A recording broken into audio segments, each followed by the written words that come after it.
Wisconsin Eye is proud to present Campaign 2020, featuring live and on-demand video updates on election issues like voter ID, polling, and absentee ballots.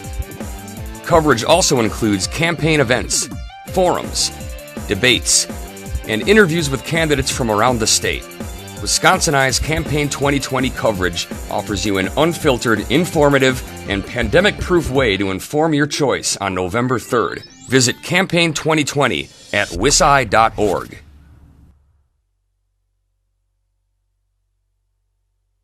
This program is made possible by the support of Delta Dental, Quick Trip, Marshfield Clinic Health System, Wisconsin Counties Association, Wisconsin Hospital Association. Watch Wisconsin Eye on Spectrum Channels 995 and 363 and at wiseye.org.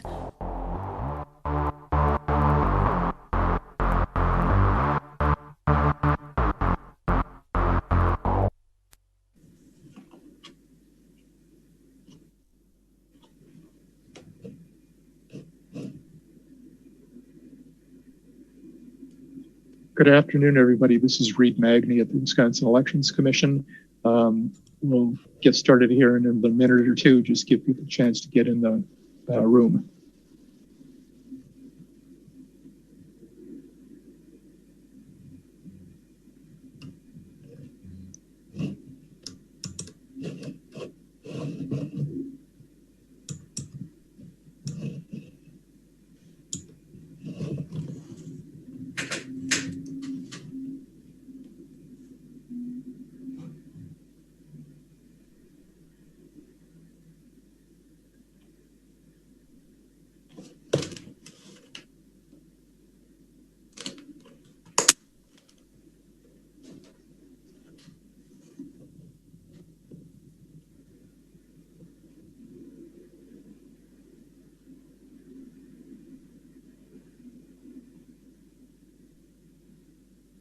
All right, well, we've got about 34 people in now. That's normally what we get. So why don't you go ahead, Meagan?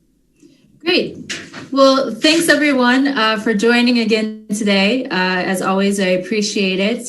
We're in the home stretch now, so thanks for your continued engagement throughout the last few months on these important issues. So before we jump into questions, I did want to just give you a couple of updates on things relevant to this week.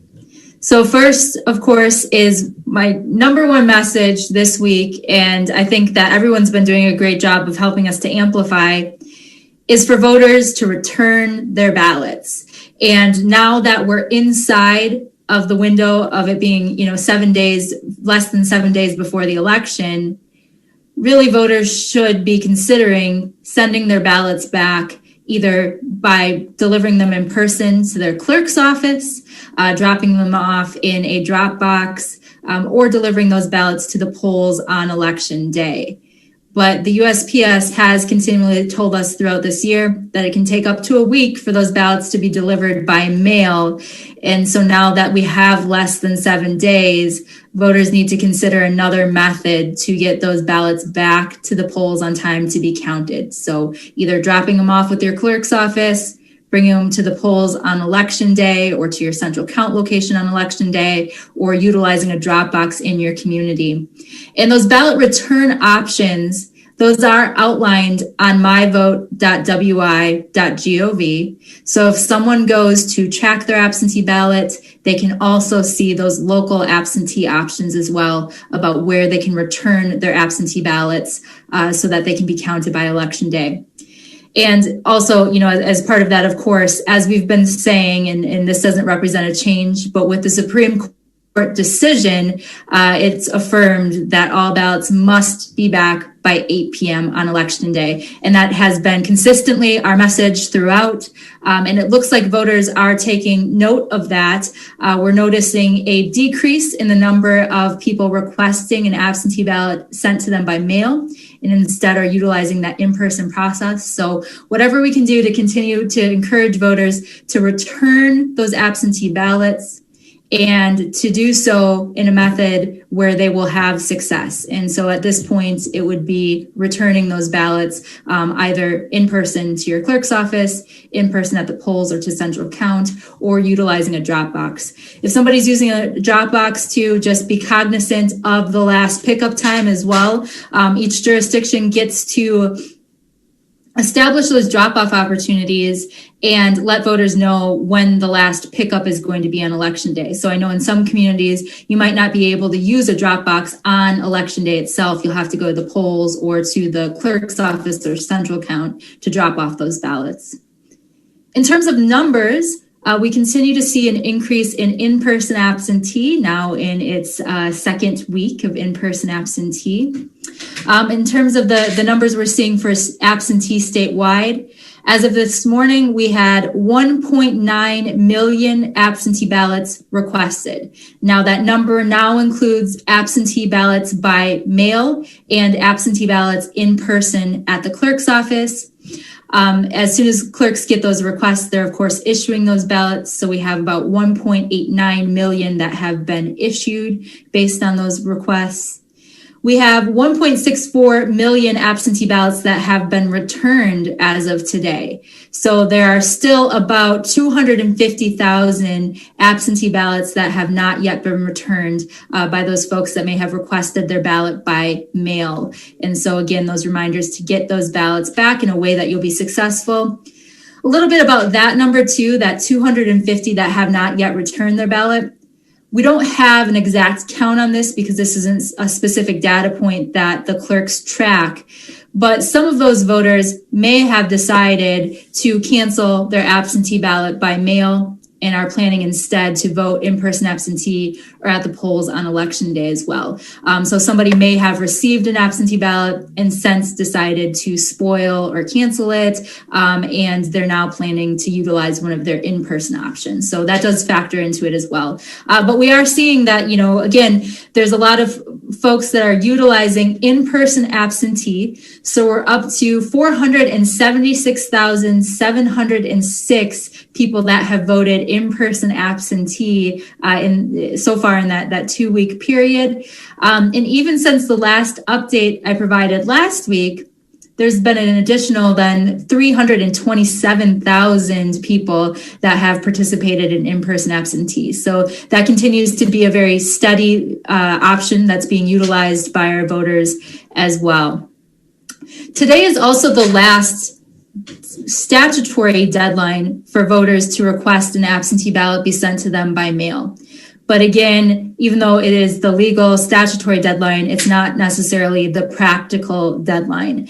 So voters are still able to ask for an absentee ballot to be sent to them by mail until 5 o'clock today. But again, the USPS advises it may take up to a week for you to get that ballot and then up to a week for that ballot to be returned. So we are seeing a big drop off in terms of requests coming in through that method. We've done additional messaging on the MyVote site and on our other websites, doing media and whatnot, just letting folks know, again, that even though today is the deadline, that might not be a practical option for them, and they need to choose an option at this point that will ensure their success in being able to cast their ballot. And for in-person absentee, there are plenty of communities that have options like maybe a drive-up absentee option by appointment. So if folks are looking to utilize an in-person option and want to know exactly what that will look like in their community, to reach out to their local election official to find out more. All right, and then poll worker updates. So we continue to have great news to report in terms of the poll worker needs in our state. We are finding that a lot of our local election officials are reporting not just having enough poll workers, but having enough in the event of an emergency. So we continue to see less than a need of 200 statewide. Now that list that we post on MyVote, that does change every day, but we're continuing to see less than a need of 200 poll workers statewide. But in some smaller communities, of course, they may have a smaller pool of people to draw from. And we continue to post those needs on our website as well. But we really are seeing great success in a lot of communities around the state in terms of being able to recruit poll workers and also being able to recruit an emergency reserve of poll workers in the event that someone's not able to serve on election day. So fantastic work on the behalf of our local election officials and on the behalf of our voters. I think they've all done a really good job of stepping up and making sure we have what we need for election day. A lot of our communities, so our counties as well as our municipalities, have also done some pretty cool things in terms of developing a backup pool of poll workers. Many of our counties have trained county employees so that they're prepared to serve in the event of an emergency, in the event a municipality needs additional poll workers. We've seen a lot of our municipalities have done the same thing. They've trained people in their other departments to be poll workers as an emergency reserve, an emergency backup. We've done the same with some of our state employees that are interested in being poll workers in terms of providing them with training in the event that they're needed at the polls on election day. So that's just, an awesome effort on the behalf of our local election officials to make sure we're prepared. In addition to that, the governor has authorized us to utilize up to 400 National Guard service members in the event that there is any sort of shortage around the state. And so again, like we saw earlier this year, these would be folks that are recruited from their local communities, so their county of residents, to serve in communities if there is a shortage of poll workers on election day. So again, we don't have these reports of large known shortages right now, but these would be reserve service members that would be available in counties in the event that there is an unexpected shortage at the polls on election day. So as always, we're very grateful to them for their service. And I'm sure our communities feel good knowing that they're there in the event that there is a poll worker shortage in one of our communities that's unexpected. Another series of questions we've received in our office this week, and we've put out 2 press releases today on these topics. The first has to do with incentives to voters. So just like we see every election, there are well-meaning businesses and groups that offer free drinks or food to voters who come into their establishments that might have an I voted sticker. However, this is not something that's allowed. It's not something that is allowed under the law. So it's not legal to offer somebody an item that's worth more than $1 to induce that person to vote or not to vote for a particular candidate or a particular way for a contest on the ballot. And so I think, that's been something we've been looking to make sure people are aware of that as well. Now, there's another question that we've been getting a lot this week, and that is about voters waiting in line who, maybe there's a food giveaway or refreshments near the polling place that are offered to folks. Now, if there is, let's say, some type of food or beverage that's available of nominal value that's available near the polls to anyone, that is allowable as long as it's not causing any sort of interference at the polling place or is not, interfering with the voters' ability to cast their ballots. And again, as long as it's available to everyone and not just to people for voting or, of course, for voting a certain way, that would be prohibited by law. But if it's available to anyone and it's not causing any sort of a disturbance at the polling place, that is allowable. So we did put out a press release on this today that covers some of those topics and some of those questions that have been asked, as well as helping to clarify some of the laws around those provisions as well. The other questions that we've been getting and that we also put out a press release on today is on the spoiling of absentee ballots. So voters do have options to cancel their ballot that's been sent to them by mail, but they have to do so by the relevant deadline of how they want to receive their replacement ballot. So let's say somebody received their absentee ballot by mail, and they would now like to cancel that ballot because they plan to go to the polls on election day. They would have until today to make that request in writing to their municipal clerk to let them know that they'd like to cancel that ballot. So the same deadline for receiving a ballot by mail is the deadline for making that cancellation. So for most voters, that's going to be 5 o'clock today if they want to cancel that ballot to be able to vote at the polls on election day. Now, if a voter goes in and they've received an absentee ballot and now they want to do in-person absentee, and they have a community that has in-person absentee available this weekend or tomorrow, because again, those hours vary by jurisdiction. But if a voter had a by-mail absentee ballot and they wanted to vote in-person absentee, they would be able to spoil that ballot during in-person offerings in their community over the next few days, and then they would be able to cast an in-person absentee ballot.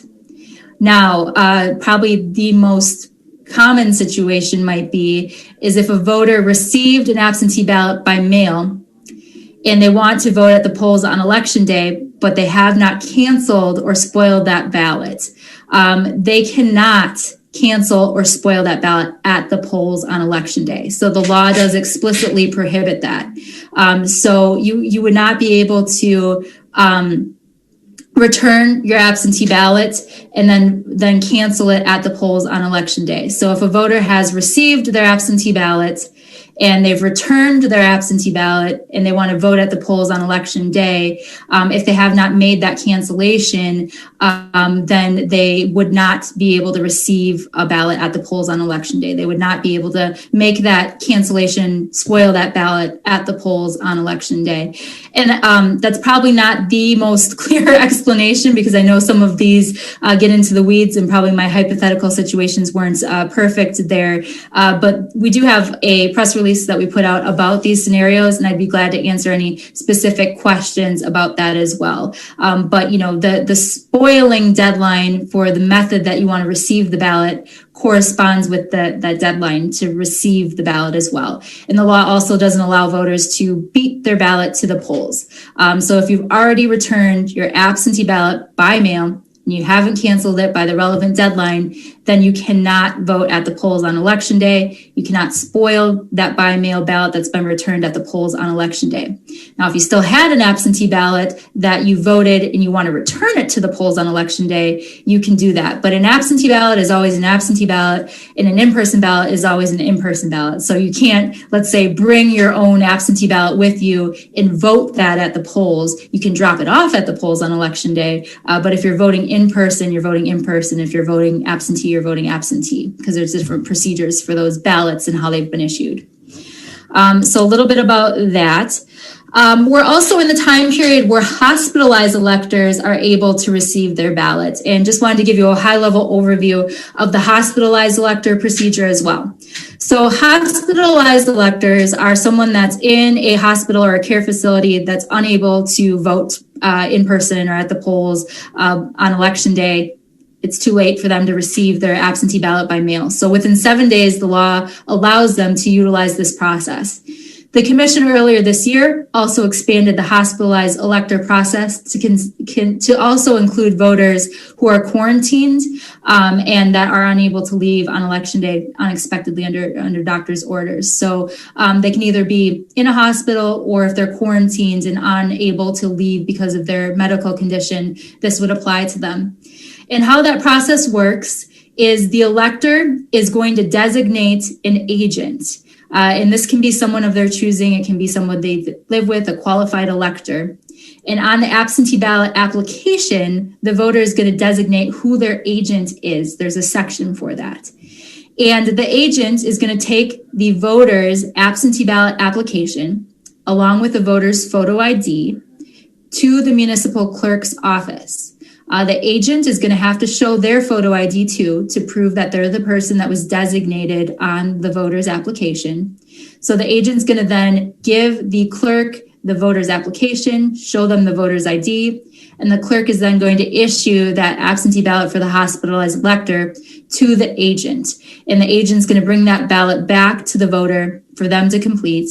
The voter is going to vote their ballot. They're going to sign their certificate. The agent's going to sign the certificates. The witness is going to sign the certificates and put their address on. And then the agent can bring that ballot back to the clerk's office. put it in a drop box, bring it to the polls, however, to get that ballot back in time by 8 p.m. to be counted. So that's the hospitalized elector process in a nutshell. I think the easiest way to engage that process is to go to MyVote.wi.gov. If you go to vote absentee in the 7 days before the election and on election day, there's actually an option for hospitalized electors, and it will provide them with that absentee request form as well as step-by-step instructions for utilizing that process as well. But your municipal clerk is also a good resource for utilizing that option too. So I believe with that, that's everything I had for just some quick updates, and I would be glad to answer any questions that you have. I've got a couple here. First, just want to let you know that the press releases Meagan mentioned, I just emailed out. They are also on our website, so check your inbox and you should see those. So the first question is from Nick Bohr.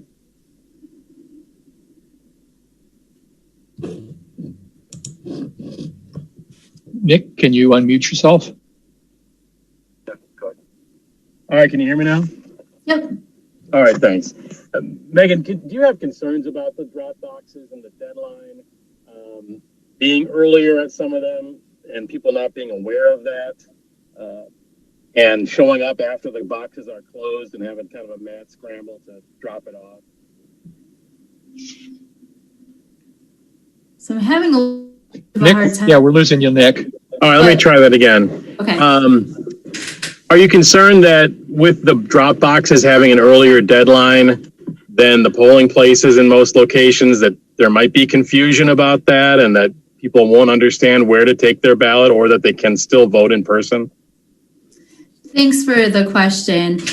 Because Dropbox opportunities are established by each community also conveys that information to voters. So many of them, when they sent out the absentee ballots with those instructions, was information about drop-off opportunities. So if a community has drop boxes, but in some communities, the drop boxes might not be available on election day, the voters received instructions about where they could return their ballot on election day.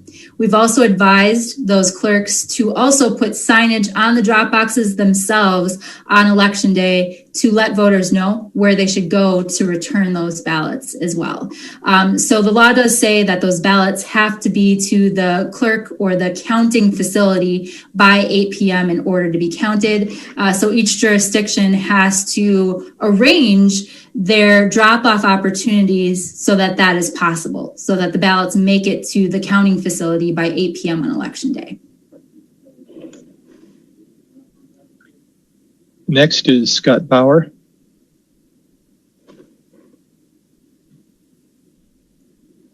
Oh, thanks again for doing this call. Meagan, can you run down, just refresh my memory, how many Guard troops were used in April and in August? And I assume they will not be in uniform, is that correct? Yeah, so thanks for that question. So we had about 2,500 that served in our April election. We also had, I think, just shy of 1,000 that served in the 7th Congressional in May. And then in August, it was around 1,000 service members that assisted with that election as well. And so, again, our clerks have just done an incredible job preparing for having those additional poll workers. And so we're expecting around 400. And again, they're just serving in a reserve capacity. We don't know that they'll be needed, but they'll be available regionally to be called up. And yes, absolutely. Just like we saw in our previous elections, these are service members, but they're serving their own community in civilian clothing.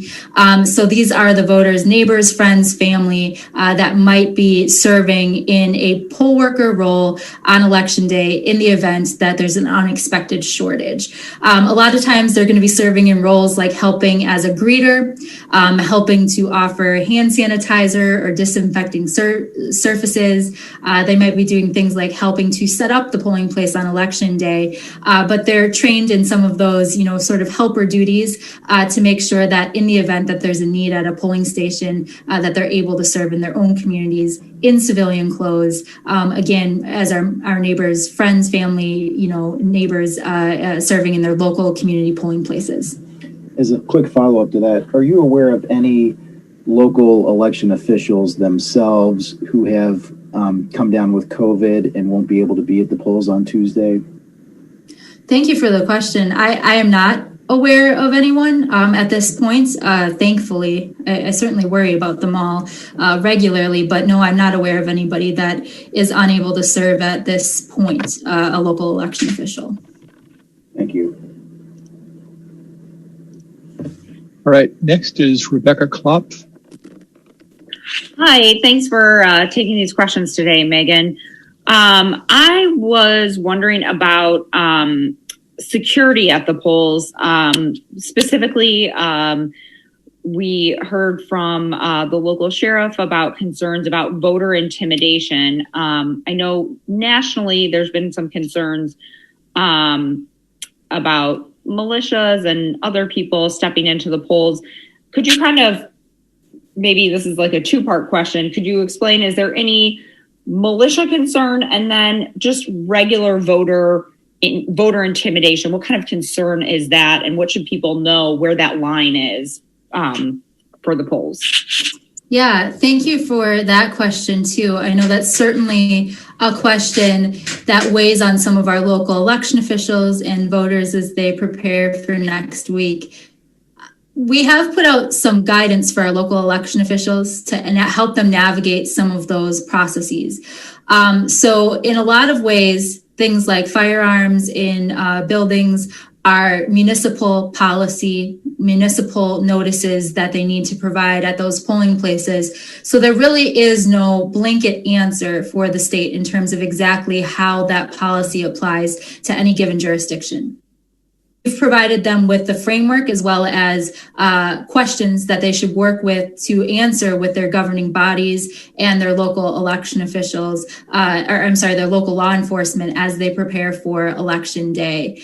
In terms of voter intimidation, yeah, absolutely. Any voter groups, any observers, even anybody around the polling places cannot cause disturbance or intimidate voters. And that is certainly if that were to occur, then our local election officials and the chief inspectors of the polling places have been contingency planning to prepare for how they would engage their local law enforcement to be able to deal with an issue like that. So they're all well prepared to be able to communicate effectively with their local law enforcement, to have plans in place in case an event like this does happen. But we don't have any information at this point that points to there being any specific or imminent threat along those lines. But that being said, we certainly always prepare as election officials for a bad day to happen, just in case there were some type of issue like that. They have contingency plans in place and know how they coordinate with their law enforcement. And I guess I should have asked you as well, if somebody feels intimidated at the poll, what should just a voter do if they're in a situation where they don't feel or they're feeling intimidated or threatened at the poll? Sure. So if somebody is feeling, like something isn't right at the polls, or if they're feeling intimidated, the first line would be to speak with the chief inspector. So each polling place has a chief inspector who is in charge of that polling place. They're the ones that are monitoring whether or not something rises to being a disturbance, monitoring things like voter intimidation, and they're trained specially to engage their clerk and their local law enforcement on those issues. So that would be the first thing to do. If it was, of course, something of imminent danger to someone, then law enforcement. They should absolutely, call 911, call law enforcement in the event that someone ever feels like they're in danger. All right. Next question is from Abigail Becker. Hi, thanks for doing this. I wanted to ask a kind of a more broad question. Clearly, this is a year unlike any other that has resulted, in unprecedented numbers of people voting by mail. And I'm just curious what you think this might mean for elections going forward. What should our new expectations be, and what trends do you think might continue past November? Yeah, thank you for that interesting question. I don't know. I guess we'll see what happens after this year. We've always historically been a state where in-person election day is where the majority of people choose to participate, choose to register to vote. But we're seeing in 2020, a lot of those behaviors have changed. And so I think people are now aware of some of those other options. So things like online voter registration versus in-person registration, requesting an absentee ballot by mail versus going to the polls. And so we'll see if that increased awareness, if people having been exposed to those options, if that sticks for some voters, or if we go back to doing a majority in person. But what I do know is we've certainly grown and learned a lot this year about some of those other procedures that weren't as widely utilized in our state. And so I think whatever the voter behavior dictates in the future, that we're very well equipped to be able to continue to service those voters through whatever method they find works best for them moving into the future. Great, thank you.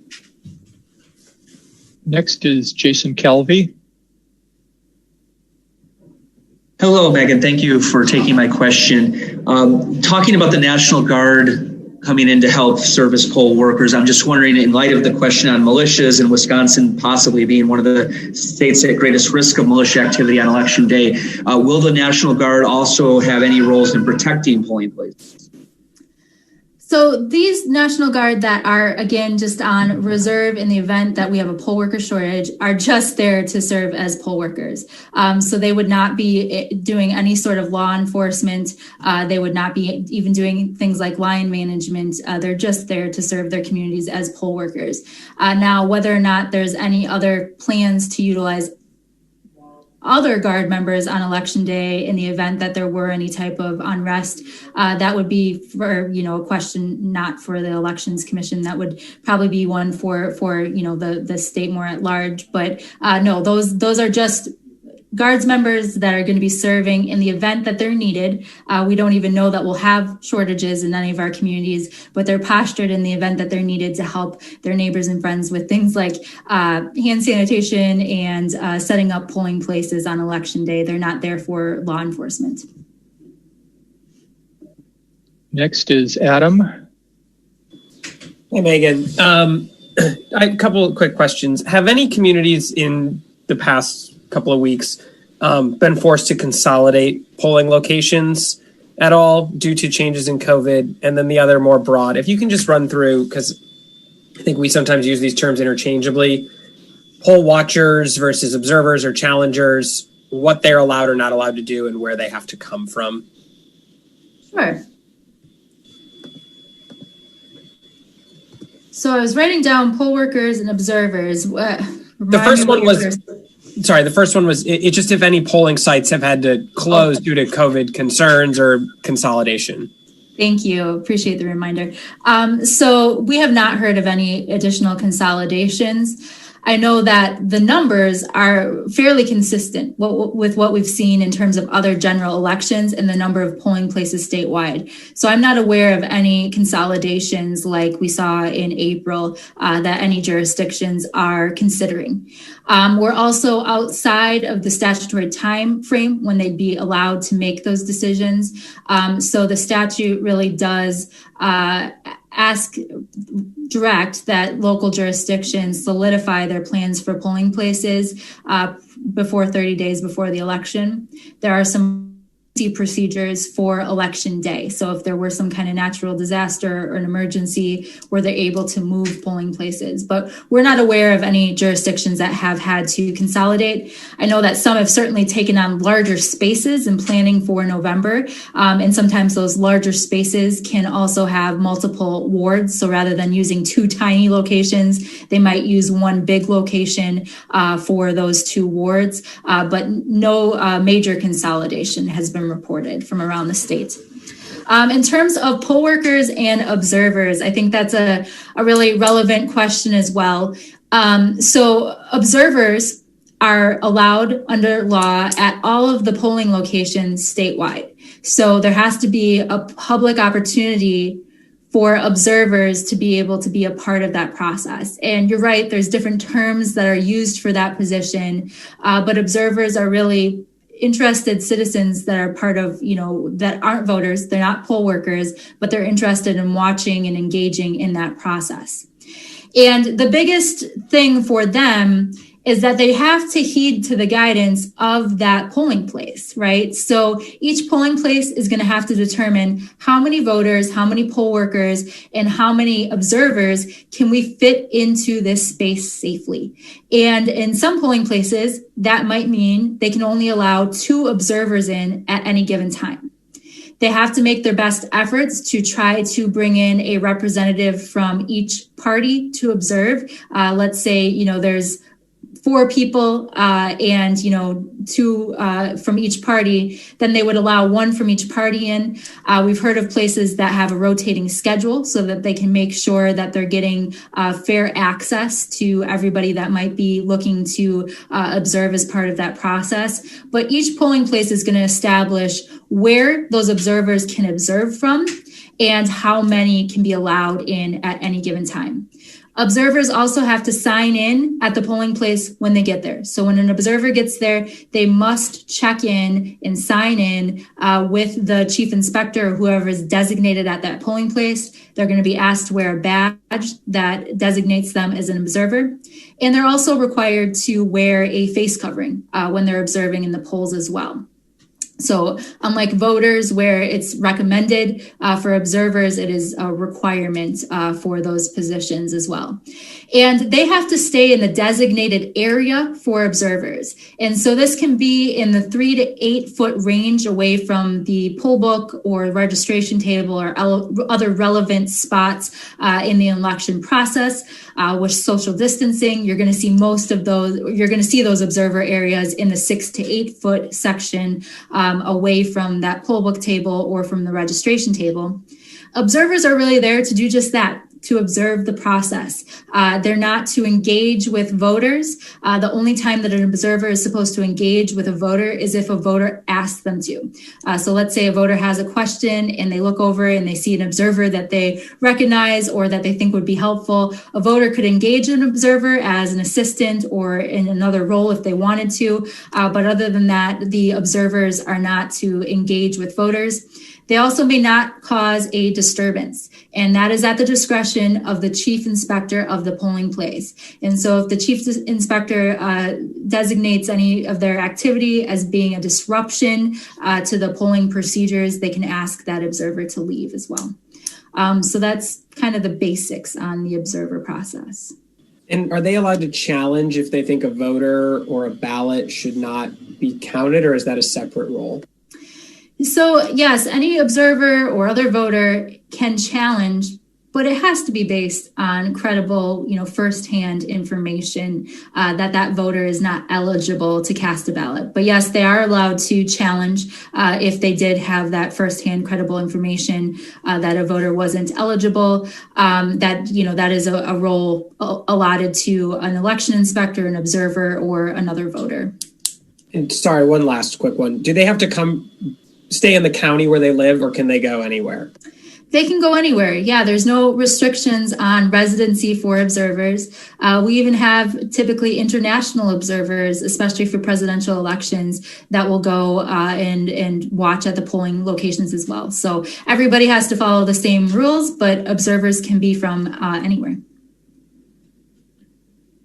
All right, our next question is from Cinnamon Janzer. Hi, I'm curious about how or what the Elections Commission is doing to ensure that a lot of these policies are being followed throughout the myriad of counties and municipalities that are all, carrying out this work. Sure. Thank you for the question. So we do training and guidance webinars with our local election officials on a nearly daily basis. So we're always offering them additional training. We have manuals that go through election day, as well as just election administration procedures. We also have our recent clerk communications page, which is where we also supplement timely guidance to all our local election officials. In addition to that, by state law, they're required to track their registrations, their absentee ballots, print their poll books from our statewide voter registration database. So the statewide voter registration database is really where all the data that powers elections in Wisconsin is housed.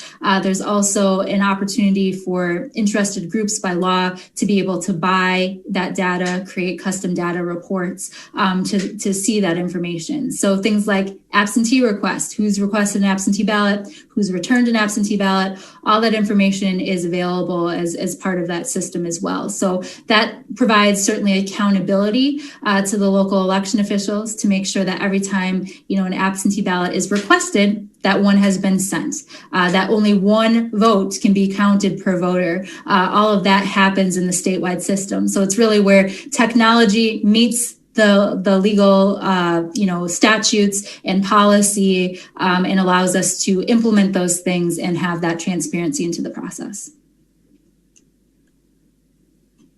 All right. Next is Savannah Tomei. Hi, thank you both of you again for doing these.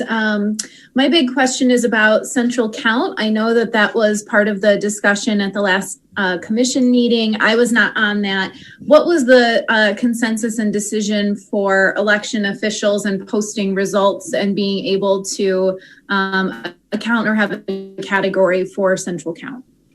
Yeah, thank you for that question too. I actually had I had a call with the central counties today, and we all talked a little bit more about our communication plans and how to make sure you all have the information you need to be able to responsibly report about that on election night. And so what the commission ultimately landed on is that we recommended language for central count counties to add to the page where they post the unofficial election night results. So on election night, unofficial results are sent from each of the municipalities, so from each of the reporting units to the counties. And then by law, the counties are required to post those unofficial election night results on the county website by reporting unit. Well, for central count jurisdictions, you're going to get those totals coming in from each of the polling places, right? So from each of the in-person polling places, you're going to get those totals coming in. But central count is where all the absentees are counted at one central location. So you have absentee ballots from all those different polling places in one central place. So when you see the results from a central count location on election night, you're going to see Ward, 1 through 5 is in from the polling place, but that's not going to include the absentees. It never does, because they need to, the absentees are sort of all, at this one central location being counted together throughout election day, and they have to be added to those totals after the fact, after central count is completed. And so what the commission directed those central count counties to do when they are posting the unofficial results for their municipalities is to make it clear that the numbers coming in from the polling places don't include the central count absentee numbers. So when you see those absentee numbers added to each of those reporting units, this is why. It's because you're still adding in those absentees from central count. And so we recommended some language for them to post on their websites. That language should also have a link from that county's website to the municipal website, because central count municipalities are actually required by 8 p.m. or the close of polls to post the number of absentee ballots that they've received. So how many absentee ballots did that jurisdiction receive to count at central count, so that you and everyone knows when they see those reporting unit totals, we still have this many absentees that hasn't yet been added to that total. So it's really about communication more than anything. The statute doesn't direct that language has to be there, but we certainly think it's a good practice. And we have some, tips, and I know our counties are taking this very seriously too, to help communicate to the public, communicate to the media exactly what we're all going to be seeing on election night, so that we can accurately report that information, and so that people don't think that something's awry when those central count absentees are added to those other precincts. So should we expect something to change once those central count numbers are added? I know at least in Milwaukee, they're not going to post anything until it's all done. That will be very obvious for us when the numbers change. Would that mean that let's say if there were 3,000 absentee ballots in one municipality, would that just get added to their overall results, or would that get added separately where we would be able to see like, okay, all of those central count ballots are now in and counted and included in those numbers? Yeah, so each county is going to be different depending on the type of voting equipment they use, the type of election management software they use, and what their report looks like. But I know that they're all working really hard to try to make that clear. There's no sort of one size fits all answer in terms of how that reporting is going to look. But we think they need to be very clear in communicating to the public what they're seeing. So when absentee results aren't included as part of the result set, they need to make that clear that, these numbers don't include absentees. But once those absentees are included as part of that result set, and like you said, there's going to be a noticeable difference in what was posted then and then what was posted later, that they make that clear that this is now including those absentee ballots. So the statutes don't go into detail about how that process is supposed to run, but we can certainly help to provide some best practices to the counties about how to communicate that. I know some of them use things like a red check mark for certain reporting units when it's not complete and doesn't include the absentees, and then they use a green check mark once everything's in to indicate that this is the full result set. So I would say talk to the counties too. There's only 72 of them versus the 1,850 municipalities, and they'll be able to provide more information about exactly what we're going to see on their websites on election night.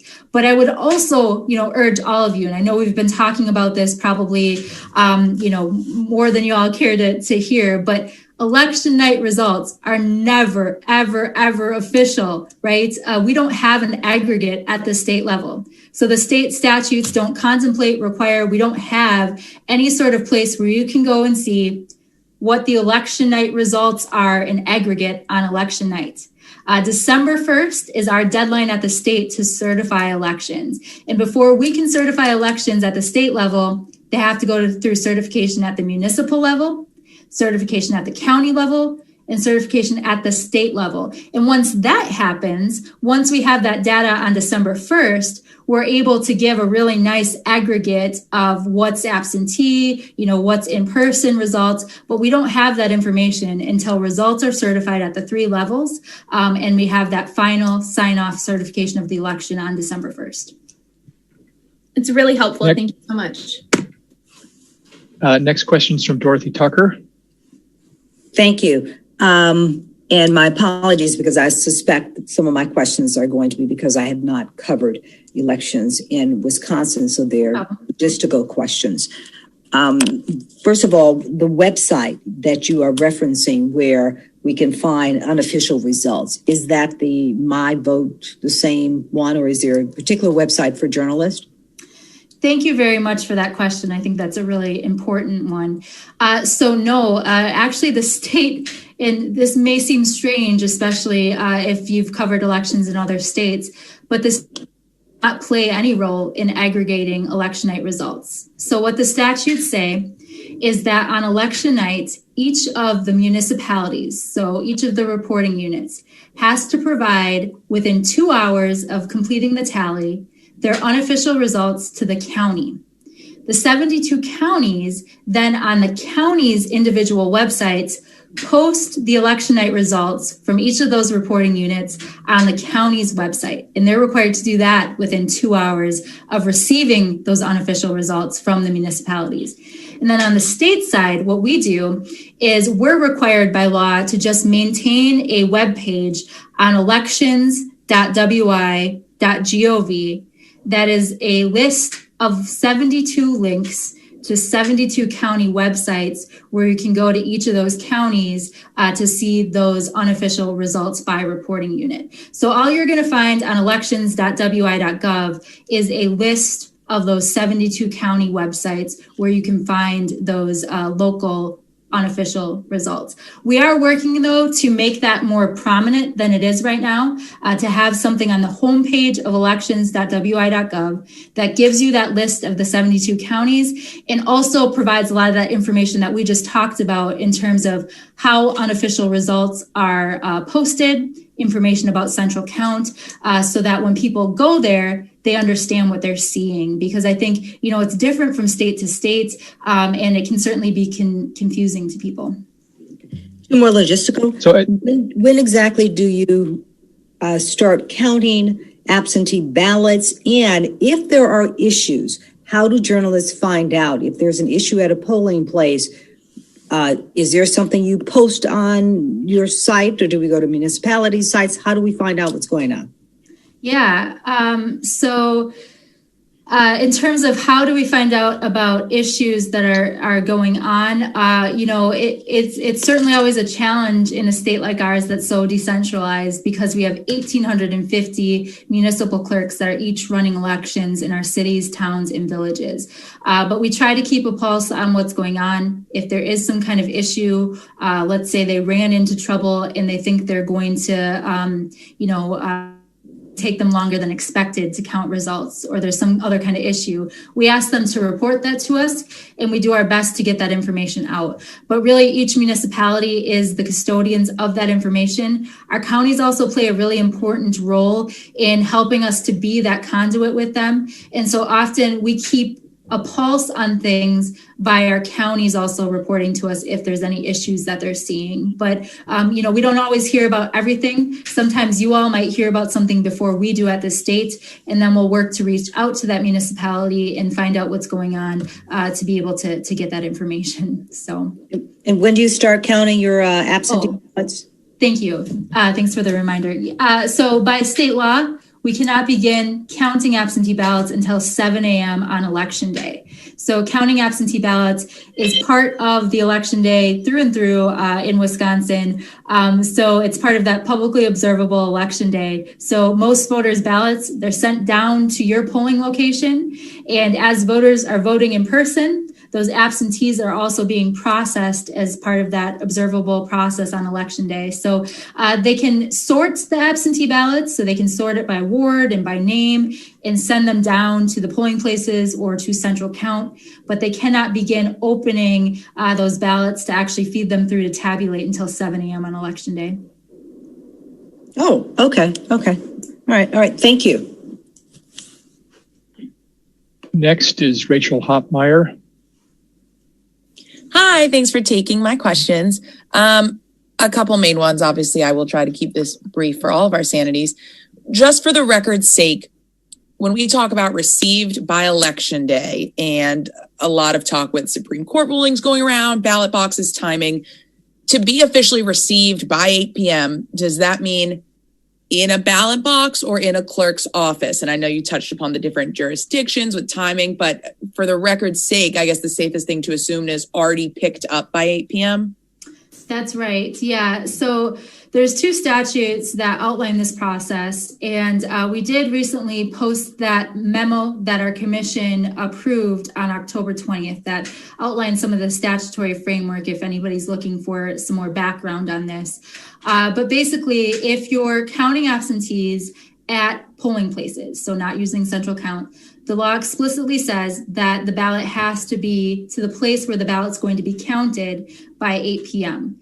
And so that's why you'll see some jurisdictions, like I know here in Madison, you can't drop a ballot off in a drop box on election day. You'd have to bring it to your polling place, and that's posted that you can't drop those off on election or in the drop boxes, that you have to bring it to the polling place. And in other jurisdictions that use central count, it says it has to be in the possession of the municipal clerk by 8 p.m. So in those places too, they're going to want to make accommodations, make it very clear to their voters when is the last pickup at this drop box so that we can get that ballot down to make sure that it's at central count or your polling place by 8 p.m. on election day. Okay, cool. And then circling back a little bit to the National Guard's men and women, when exactly is that call made or the cutoff to decide, okay, it's official, we're going to send X to fill these poll worker positions?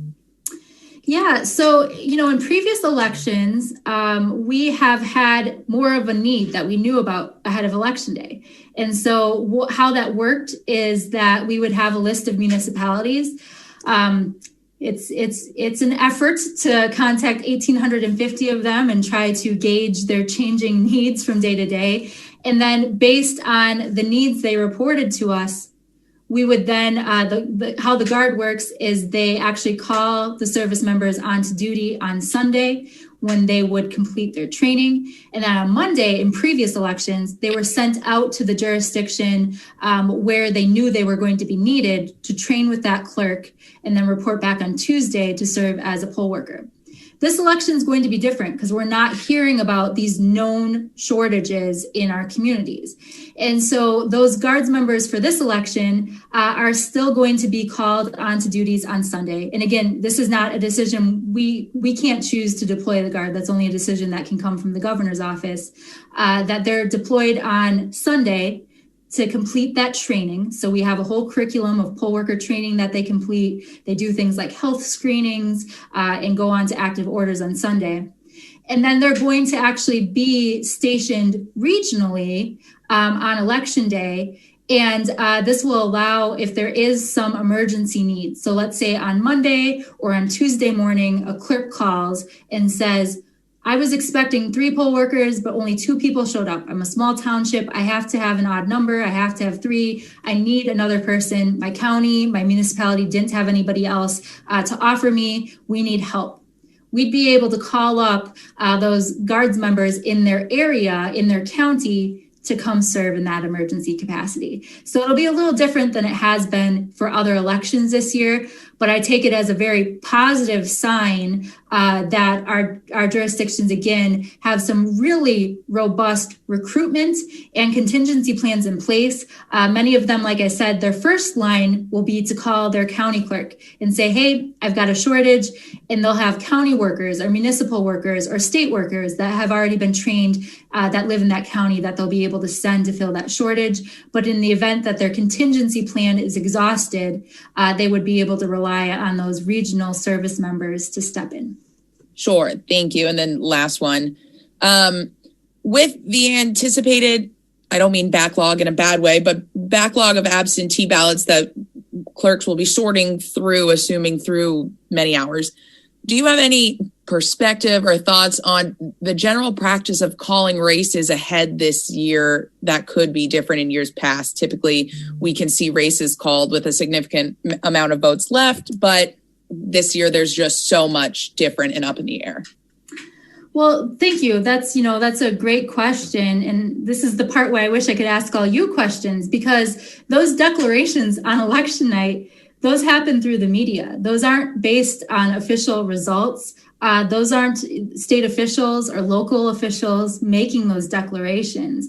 And so I think, you bring up a really important point, which is, of course, just responsible reporting on election night, making sure that voters understand that when you're making these predictions, when media sources are making these predictions, when campaigns are making these predictions, that they're based on unofficial results and that things could change as all of the ballots are counted. Because local election officials, our job, our number one job is to make sure that we have an accurate election, an accurate tally. And so they're not going to speed up the process to try to meet some artificial deadline.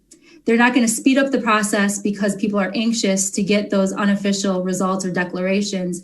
They're going to make sure that all those safety guards are in place. The incredible amount of care they put into counting every single ballot, they're going to keep doing that. And it's going to take longer because there's more ballots to count if you want to maintain that same level of making sure that everything is accurate. And so I really think it's a communications question and one that we need to make sure that we're all staying in close contact on election night, because those election night results, those declarations made by campaigns and candidates in the media, those are always unofficial predictions. Those are not official results of an election. All right, we're getting near the end here. A question from Will Keneally. Yes, can you hear me? We can. Awesome. Thank you for doing this. Kind of along the lines of that last question, do you have a sense of when we can expect to see some of those final county results come in? Is that going to be a Tuesday night, a Wednesday morning kind of thing? Well, again, the unofficial election night results, those come in from each of our reporting units and from central count. And so the jurisdictions will keep counting until they're done. And I know that they have all brought in additional resources, poll workers, purchased new equipment to help with the volume. And I think that they're feeling confident that they'll be able to efficiently and most importantly, accurately tally all those ballots without extending that time period too far. I can't think of an election where I've ever been home before midnight. And so, the tallies, those unofficial tallies, usually extend into the morning, even if there are declarations being made by the media or candidates that they think they've called the election. That doesn't mean we stop tallying. And so that's nothing new. And I think that election officials will take as long as it's needed to implement that process accurately. But they've certainly brought in additional resources, recruited additional help. I think the fact that there's going to be fewer people at the polls on election day too will allow them to be able to reallocate some of those resources to being able to count ballots throughout the day as well.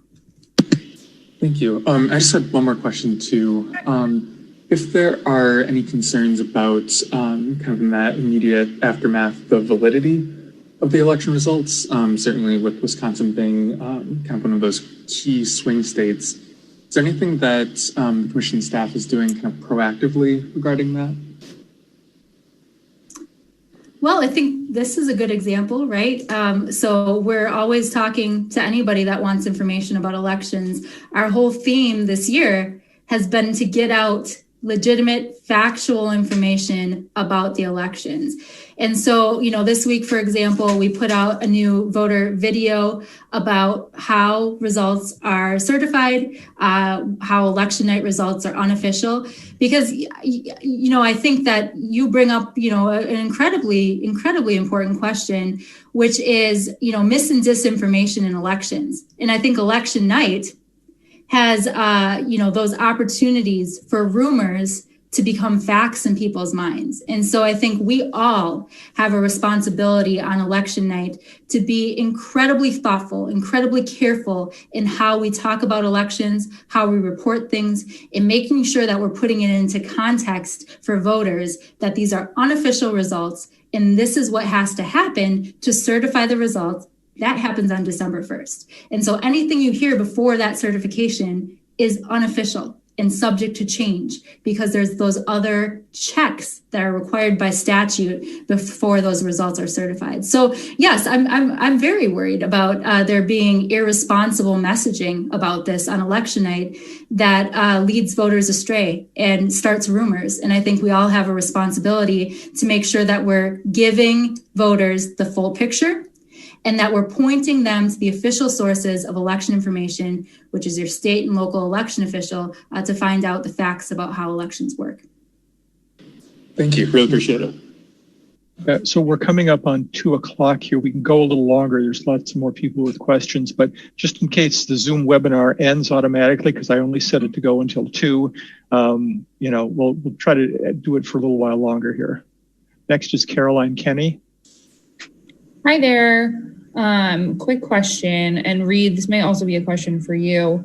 But can you walk us through what media availabilities or briefings will occur on election day and election night from the Elections Commission, and explain the access that, the media can have to the Elections Commission and your team? And what will you guys, as the Elections Commission, be working on and focusing on election day? Yeah, thanks for that question. That's a good one. I meant to bring that up during my opening remarks. So we plan to have some media availabilities throughout election day to keep everybody informed. I know we've also been getting some requests for individual interviews on election day. I'm trying my best to, and Reed too, to juggle as much as we can because we want to get that information out there. But, we're a small shop. We've got, 30 full-time staff election specialists answering calls, helping 4.2 million voters and our 1,922 local election officials, our 30,000 poll workers. And so we don't put down the phone all day. And I'm certainly not excluded from that group of people that has to be answering questions and making decisions and helping people in real time at the polls on election day. And so I'm going to try to be as available as I can and to check in with you all at least twice, if not 3 times on election day. But if we can try to consolidate it to these sort of media availabilities so that we can answer questions, I think that would be really useful rather than doing individual interviews. But that being said, if you have feedback about what you need to be able to help us get the message out accurately, I'm open to that. I'm very open to that, to hearing about what we can do better to help make sure that people have the information that they need throughout election day. I also don't want to get myself or Reed or any of us caught in a game of telephone between us and the municipalities. There's 2,500 polling places on election day. There's 30,000 poll workers. And so sometimes you might hear something from a local election jurisdiction before we even do, and we can't always answer those questions on their behalf. We can certainly find information and get more, but we don't ever want to be caught as sort of the middleman in those conversations and potentially get some of the facts wrong. So that's our plan, is to check in at least twice on election day to have media availabilities. But I think we're also we're all partners in this, and I really feel that that's true. And so whatever we can do to try to make sure that you have what you need to get, accurate stories out, we're willing. Thank you. Do you have anything to add to next, that I missed? I think we're going to, Megan and I have to figure out a schedule, but probably Monday we'll put out a schedule of when we're going to have these. It'll be kind of general format like this. I don't know if it'll be an hour. It depends upon how much we have to talk about and how many questions you all have. Yeah. So, yep. So next is Riley Vetterkind. Hi, Megan. Thanks for taking and doing this call. Just a couple questions. The first is on indefinitely confined voters. I'm just wondering if you have any statistics you could share on how many of those voters there are, as well as, do we know how many of those voters have photo ID on file? And then the second question is just, I want to be extra clear on the spoiled ballots situation.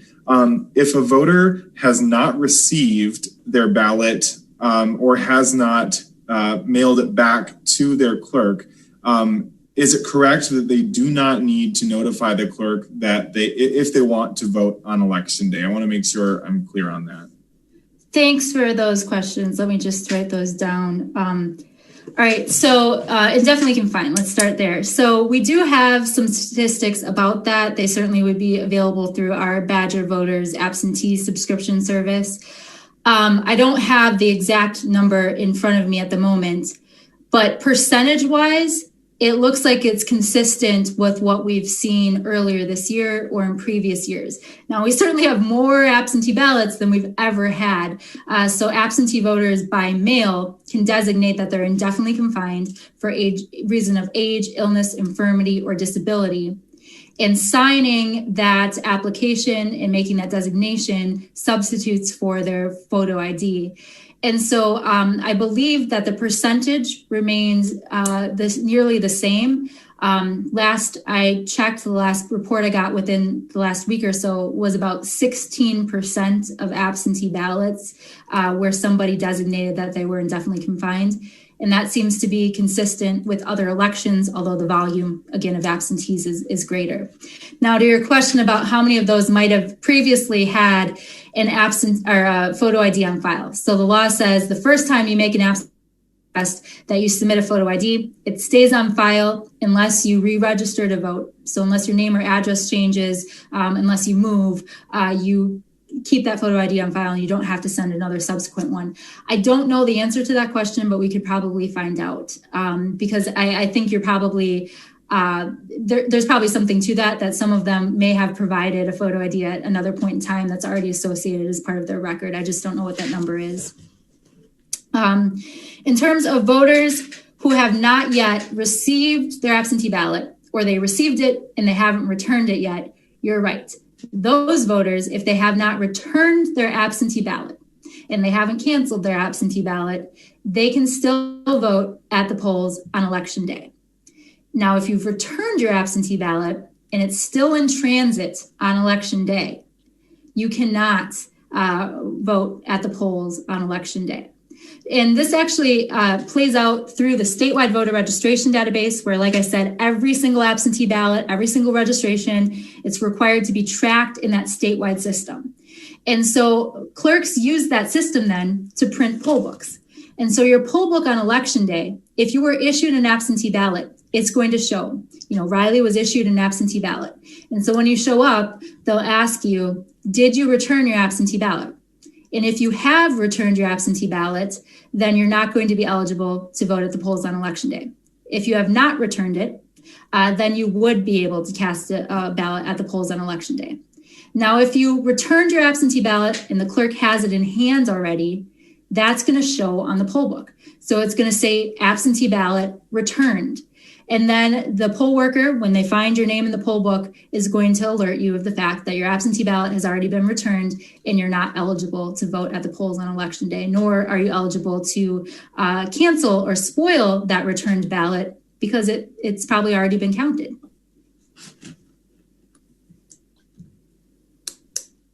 All right, next is Amanda Albright. Hi, thanks for doing this. I was wondering what you're hearing from USPS in terms of any delays beyond that 7-day window that they're shooting for. Yeah, thanks for that question. I have not heard of any delays, and we've been having weekly calls with them. We've also been incorporating the USPS into our regular calls with our local election officials, just so everybody has a chance to coordinate. And we have not heard of any widespread delays or any other delays around the state.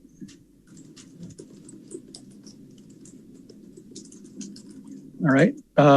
Next, Patrick Marley. Yeah, thanks as always for doing this. One thing I wondered about is, so there's 200-some thousand people who have been sent an absentee ballot but haven't returned it. And as you were talking about, some of those people may decide to vote at the polls. So is that 200-some thousand people truly people who haven't voted, or may some of these have voted in a different venue? And how will you account for that? Will there ever be a tally about, how many unreturned absentee ballots mean that person just simply didn't vote? Yeah, that's a great question. That's a great question for us, data folks, after the election. That's certainly something that we'll have available. We're actually required, after results are certified, after the reconciliation process of the data is complete. So clerks have 30 days to record participation into the statewide voter registration database. And so that's when they have to have everything in to record, each individual vote. What was the ultimate outcome? They never know how you voted, but what was the ultimate outcome with that? Was this one spoiled? Did they ultimately participate in person? How did that work out? So we will have that data, but it takes a while for that to be reconciled across the 1,850 locations. But I think you're right that 250,000 number, some of those folks, we don't know how many at this point, but some of those folks may have already chosen to perhaps cancel that ballot, or perhaps they've chosen to go to the in-person absentee and vote instead that way, which then in the system is going to invalidate that by mail ballot. Or they plan to vote at the polls on election day, which again, their participation on election day will invalidate that absentee by mail. Got it. And then I wanted to ask you about curing ballots. Do you have any sense of how many people have an error on their ballot envelope? And of those, how many have been fixed?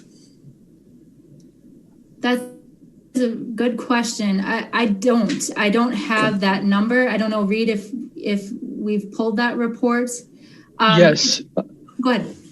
Yeah, so we did pull a report on that, and I don't have the exact numbers in front of me. I know that Chris Rickert from the State Journal had asked those questions the other day, and I think it was, like somewhat 1,400 to 1,500 across the state were somehow marked in.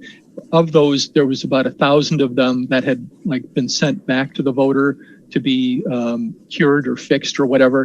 And then there were maybe roughly 500 of them that had been actually canceled for some other reason. They found out that the person who had requested it had died, or, was a felon or something and was somehow ineligible.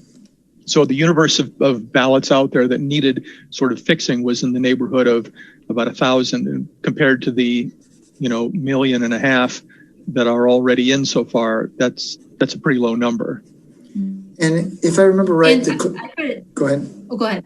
I was going to say the clerks have the ability to tell people if there's an error, but not an obligation. Is that right? So it could be that there's errors out there that are just not reported back to the voter, right? Yeah, that's correct. So the clerks are required by law to track when the ballot is received in their office. So if you send back your absentee ballot, they're required to record that in the statewide system so that you can track that in MyVote. What they're not required to do is to, before Election Day, look at that certification to make sure that everything's filled out correctly and let the voter know if they see a problem. But most of them do. I think they do a good job of it because all they really have to do is mark a box in the statewide system, and then we can display that for the voter on the MyVote site as well. But those numbers that Reed referenced too, I think are somewhat in line, with what we see in other elections in terms of ballots that come back with errors. I also think that, and thank you to all of you and to the clerks and to whoever made this, happen. But voters, I think, are hearing our message about getting their ballots back in time, and that if you get your ballot back early, that if there's a problem, your clerk can help you get it fixed. And that seems to be the case, that people are getting those ballots back early. We're not seeing a big surge continue of people asking for by mail ballots.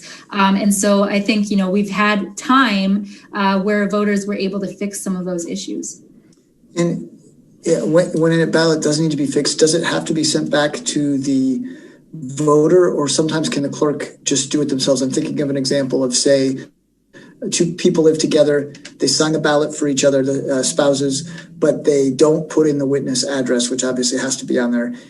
If the clerk can sort of ascertain that from the ballots, can they say, hey, I just want to clarify your husband signed this.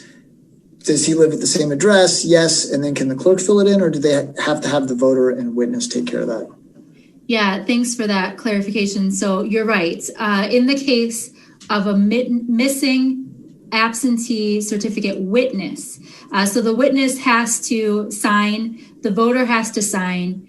There's no ability for the clerk to cure either of those signatures on the certification. Sure. But the witness address, like you said, if the clerk can ascertain what their address is because they've got that person's ballot right there, or they have other information to make that determination, they can fill in the address piece of it. But if the witness is missing, then the voter really has a couple of options. One is to cancel that ballot, have a new one issued to them, or to come in person and vote. Or they can have that ballot sent back to them, and they can have their original witness sign that ballot.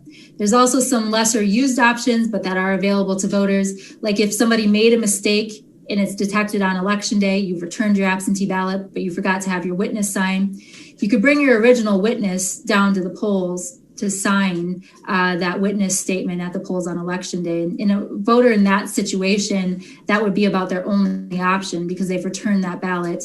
They had to have voted the ballot in the presence of a witness, so that would be their option. Got it. Thank you. All right. Next is Victor Jacobo.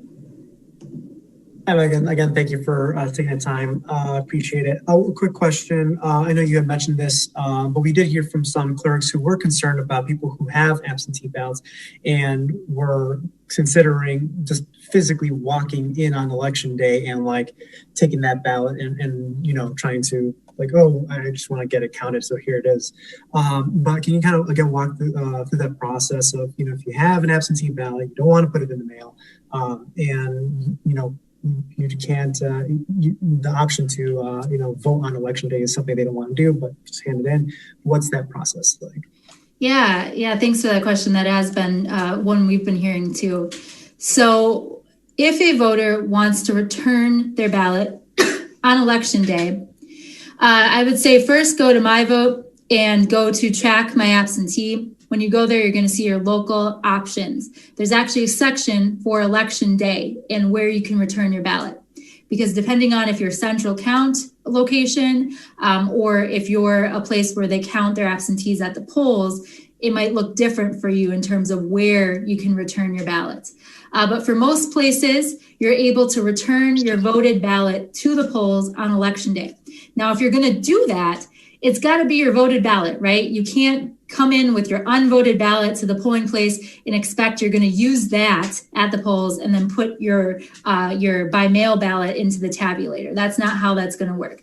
So if you want to return your absentee ballot by mail to your polling place, you can do that, but double check MyVote, contact your local election official to see if you're a jurisdiction where you can return that ballot to your polling place, or if you need to bring it to your central count facility or your clerk's office to drop it off by 8 p.m. on election day. But each community is going to be different. We've collected that information and displayed it on MyVote, where we've gotten that information from the locals, but check with your local election official.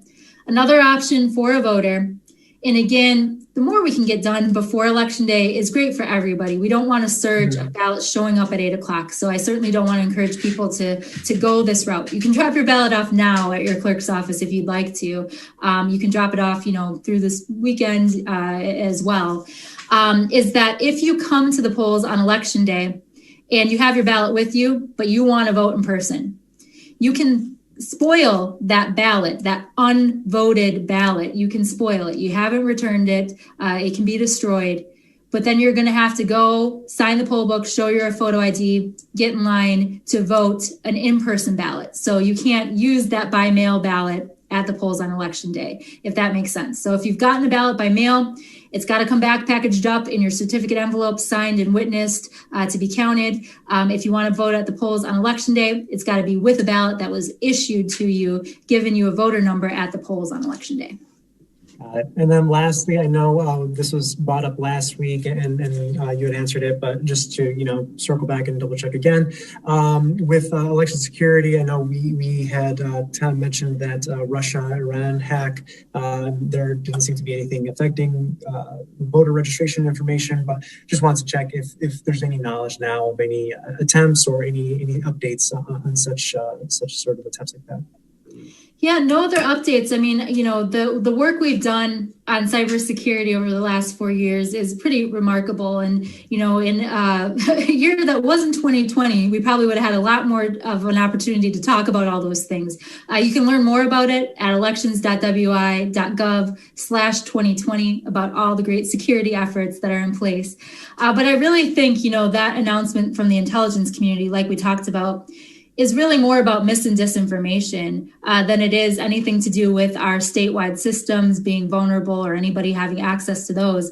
It's people trying to basically discredit the elections process. And so I think it's always a good reminder for us to remember that there are people trying to confuse voters, that there is mis and disinformation out there, and that we do need to go to legitimate sources of elections to fact check things and to make sure that we're not perpetuating bad information. Because I think that's really, the big takeaway there is that there's, mis and disinformation, and that, there's groups that are going to try to convince voters that there's some kind of problem with elections technology, election systems, elections data to undermine confidence. Not that there's actually any type of an issue with those systems.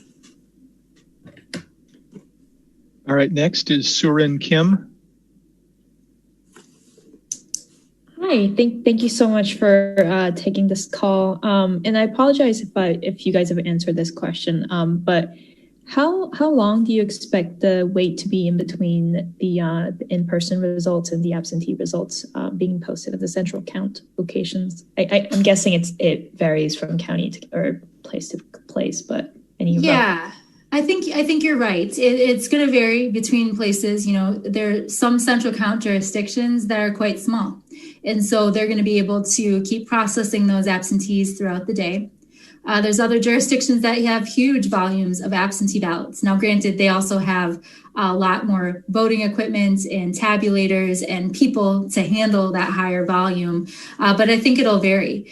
And then we have places like, Outagamie County with their absentee ballots and with the issue that's still pending the court decision, where if they have to remake those ballots, it might take them a little bit longer too. And they do have a couple of central count locations as well. So I think it'll vary by jurisdiction and, what that volume ends up being like. Interesting thing we saw in August is there were so many voters choosing to bring back their ballot at the bitter end of the day, so that, it took longer to add those into the totals, to get them down to central count, to add them into the precincts and wards where they were to be tallied. And so that can delay things as well. So, there's some unknowns in terms of things like voter behavior, but I think it'll vary by jurisdiction. Gotcha. Thank you. Next is Pat from WisPolitics. Hi, Meagan. Thanks for doing this. And I wanted to circle back to the regional stationing for the National Guard. So I'm drawing back to April here, so correct me if I'm wrong, but National Guard members that are serving in poll locations that has to be in their home county, correct? That's correct. Yeah, there are some. So state law says poll workers for sort of those decision-making roles, they have to be residents of their county to serve in those roles. And that was part of the recent court decision too, is affirming that statute. That being said, there are other roles at the polls like a greeter or a helper, somebody that's helping with, making sure that everybody gets hand sanitizer when they walk in, or disinfecting the surfaces throughout the day. You don't have to be a county resident to serve in those specific roles. But for the actual poll worker roles, the election inspector roles that count towards that odd number or the 3 that are required by statute, they do have to be residents of the county. Got it. So to elaborate a little bit more on that, can you tell us how many regional stations, if you will, there are going to be, or do you have that information yet, or is that with the governor's office? So I think how it works in terms of how they put out the orders is they basically say we need residents from each of the counties to serve. And then they're getting volunteers up to that number that we need to have on reserve from each of the counties. So I don't know that we have a list yet specifically of how many in any given county, but we're able to kind of say, here's a county that has a higher population, more polling places where we might need more. And, some of the smaller counties that are saying, hey, we've got a great pool of backups, they may need fewer people that they call up. But it's an order that goes out, and then they're basically for people that are available to serve in that mission in each of the counties. Perfect. Thank you so much. And I'll take one last question here from Ellie Kaufman. Hey, Meagan. Sorry, I'll make this quick. Just to clarify, with the National Guard, the governor has to deploy them, but either way, they're getting trained on Sunday. Is that how it's going? Yes, so that's how the structure works. And we have gotten confirmation that order has gone to the Guard. So the governor has said that we'll be able to use up to 400 of the service members in the event that there's a poll worker shortage. So then the next step is for them to do their recruitment. And they're a pretty cool organization to watch work. We've had the pleasure of doing that earlier elections this year. So they'll now put out those orders and recruit across the state so that we have people located in all corners of the state in the event that there's any sort of poll worker shortage, that we'd have someone that's able to step in and help. Okay, thanks so much. All right. Thank you all for coming. And as soon as I get the video from this, I will send it out to everyone. Thanks very much. Thank you.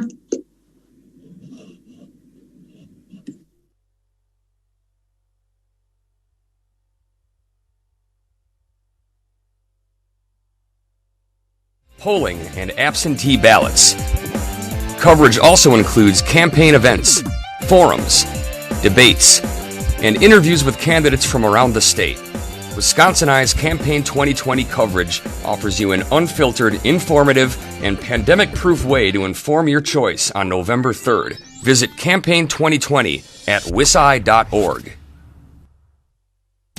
This program is a production of Wisconsin Eye, an independent, nonpartisan, nonprofit media network with a mission to inform, educate, and engage the citizens of Wisconsin.